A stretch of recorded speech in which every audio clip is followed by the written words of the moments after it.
La reconnaissance des acquis et des compétences a vu le jour il y a de ça plusieurs années au ministère de l'Éducation.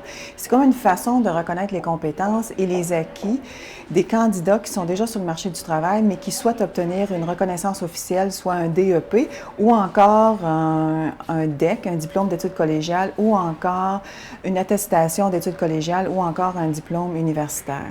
OK. Ça avance pas pire. C'est des clients qui sont en perte d'emploi, généralement, ou qui sont aussi en emploi, mais qui veulent avoir une diplomation qui va comme les monter dans les échelons dans leur compagnie. La première étape, c'est on fait une entrevue. On se rencontre, les gens apportent leur diplôme parce que ça prend des préalables aussi. Là, on s'entend là-dessus qu'il y a des préalables qui sont exigibles, mais ces préalables-là, on les vérifie. Et après ça, on fait une entrevue de validation, comme on appelle.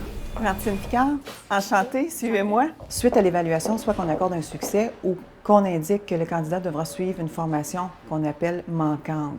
En bout de ligne, on lui reconnaît généralement un certain nombre de compétences, puis il aura à suivre une formation pour les compétences pour lesquelles il y a besoin d'une mise à jour ou d'un suivi plus régulier.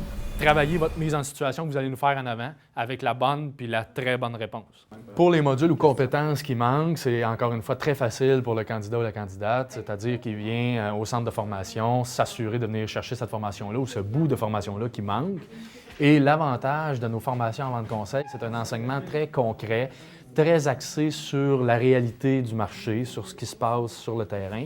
Donc, quelqu'un qui est en entreprise depuis déjà quelques années va facilement se retrouver dans nos classes, va facilement s'adapter ou s'intégrer dans ce genre d'enseignement-là qu'on donne.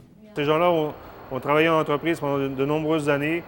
Ils effectuent des travaux que nous, justement, on apprend à nos élèves et ils sont capables de les faire sans aucun problème. Ils ont acquis l'expérience, ils ont un niveau souvent de compétences qui est supérieur à tout ce que nous on donne à l'école parce qu'ils ont du vécu, ils ont de l'expérience, comme on dit. Donc c'est quelque chose qui est, pour eux, qui est très facile à venir chercher ce DEP-là. C'est sûr que ça demande quelques efforts, un retour aux études, mais ça se passe très bien habituellement. J'ai souvent suivi des gens en reconnaissance des acquis et c'est une chose qui se fait très, très, très bien. Martin Laprise, menuisier de chantier.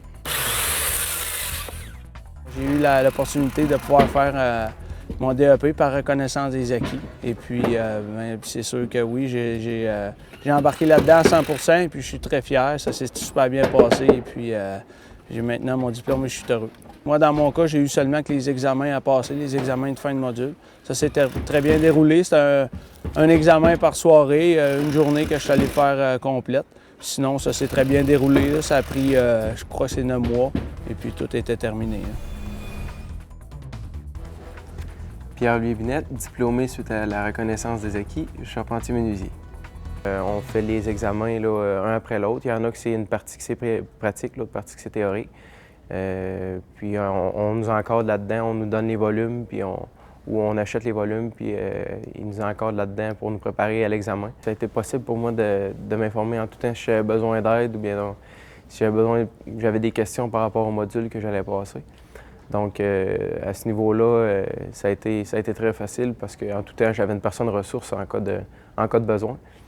Alors, on vous a inscrit pour le programme de secrétariat? Oui, c'est bien ça. Parfait. Donc, quand la formation manquante est toute complétée, c'est à ce moment-là qu'il va recevoir son diplôme, donc, dans le fond, qui est officialisé là, par le ministère là, de l'Éducation, des Loisirs et du Sport.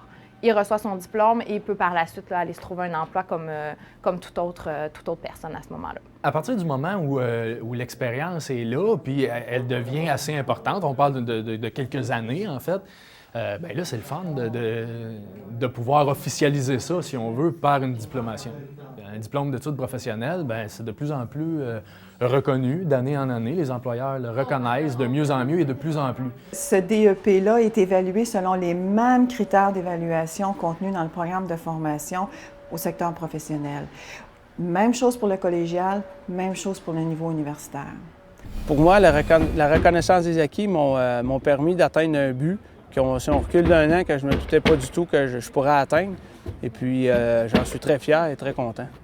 C'était un plus personnellement, là, dans le sens que quand on se retrouve au niveau dans une situation en chantier, on se trouve avoir plus de bagages, donc beaucoup plus facile de se représenter dans le milieu d'un chantier de construction. Pour entreprendre une démarche, veuillez contacter le Service régional de reconnaissance des acquis et des compétences de la Mauricie. Que ce soit au niveau de la formation professionnelle, collégiale ou universitaire, il est possible de faire une démarche au niveau professionnel à la Commission scolaire du Chemin du Roi ainsi qu'à la Commission scolaire de l'Énergie. Au niveau collégial, les établissements sont le Cégep de Trois-Rivières, le Collège Ellis, le Collège La Flèche et le Collège Shawinigan. Au niveau universitaire, il s'agit de l'Université du Québec à Trois-Rivières.